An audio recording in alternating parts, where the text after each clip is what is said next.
पश्चिम बंगाल चुनाव को लेकर बीजेपी ने अपनी कमर कस ली है। नेताओं को मैदान में उतारने की तैयारी कर ली है, लेकिन बीजेपी की ओर से सीएम का उम्मीदवार कौन होगा ये तय नहीं किया है। इसे लेकर ही कैलाश विजयवर्गीय ने बड़ा ऐलान किया है, लेकिन उनकी ये घोषणा बीजेपी को हार की ओर ले जा सकती है। झारखंड दिल्ली की तरह नतीजों को दोहरा सकती है।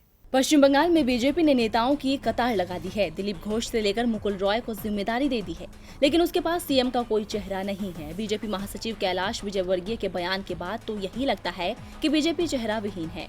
उन्होंने कहा कि पश्चिम बंगाल के विधानसभा चुनाव में बीजेपी की ओर से मुख्यमंत्री पद के उम्मीदवार के रूप में किसी चेहरे को पेश नहीं किया जाएगा।